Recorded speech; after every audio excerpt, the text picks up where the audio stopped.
What's going on YouTube? Earth Power here with CVH. How's it going, everybody? And we have the final deck profile for you in the Season 2 bracket tournament. Using the finished meta, trying to find another best deck. Miraculous Rebirth deck. Four civs, and it's all over the place. Water, dark, hmm fire, nature. A lot of multis, a lot of cards, a lot of singles. CVH, take it away.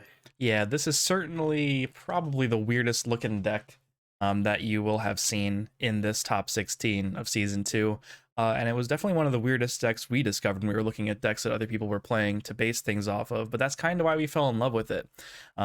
First of all, I mean, Carl can attest to this. I've been a huge fan of Rebirth for years. I thought this card was sick back when Duel Masters was alive. We just never really found the right shell to, really show off its power.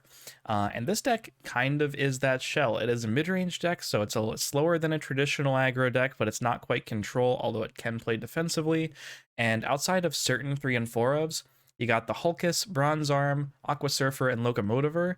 It's all like 1 and 2 ofs, mostly 1 ofs for the creatures, with a few different options at every single mana drop, so that when you eventually play Rebirth, which is one of the centerpieces of the deck, you can really just tool your board to whatever situation and matchup you're in. You can search for Corile for some board control if that's what you need, or Rumbling Terahorn to get some hand advantage if you're running out of steam, or Galek for a +2 against something. You could search for Aqua Surfer or Jagalzor to kill him, or Cryptic Totem, like so many different options at every single drop, which I think makes this deck super sweet. Yeah, the only mana drop that's missing, if you're wondering, is 7. But Rebirth, being able to destroy And something one. that has power 5,000 or less, and then search your deck for a creature that matches that card's cost when you destroy it. So notable contenders are cards like Faliga, the other 4 drops that exist, Locomotiver, Pincer Scarab to a degree, things like that.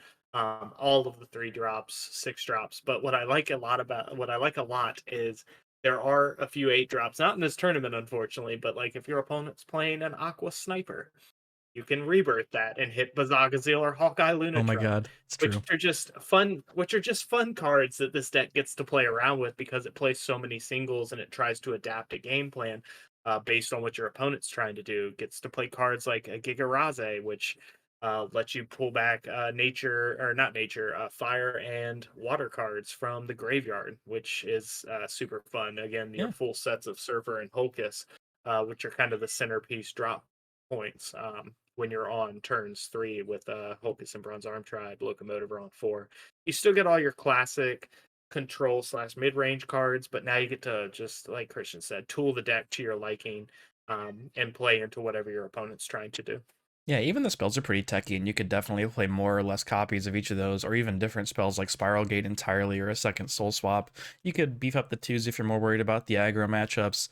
And we are missing a 7 and a 1, but hey, if you want to play that one of Twin Cannon and one of Marrow Ooze the Twister in this deck just to cover your bases, I'm for it. Live your Yeah, life with this deck. I mean, go for it, right? Maybe not the Ooze, maybe not. Maybe an Aqua Guard. I, I th- don't know. I think I think Galek was our spicy duo. That's definitely a flex spot here, and it's weird to say that because there seems to be so many flex spots. Ice Vapor for the control matchups. Yeah, I mean, you You've could got play like your finishing Windax. lines, like Yeah. yeah, You could do a Windax or a different 5 or even not a 5, but like also balancing the civilizations, as we've talked about in other 4-color decks, is pretty difficult to do. But yeah, one of the things that makes Rebirth especially powerful, I think, is that like a lot of the control meta has evolved to be very Foul and Forbos centric, and even the decks that aren't Forbos control are playing Mysterios and Foul a lot of the time. So I mean, that plus the Aqua Surfers that you can get in the mid-range mirrors, like you can really just pump out those free 5 and 6s off of the Rebirth.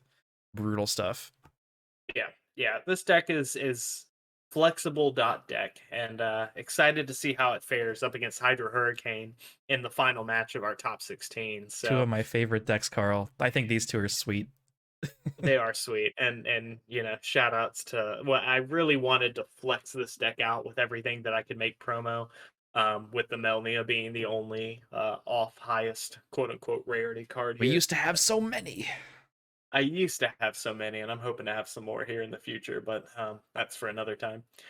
All right, guys, leave a like, comment down below. Let us know what you think of this version of Rebirth. What your favorite cards to see in a deck like this are, because at the end of the day, they all fit to some degree.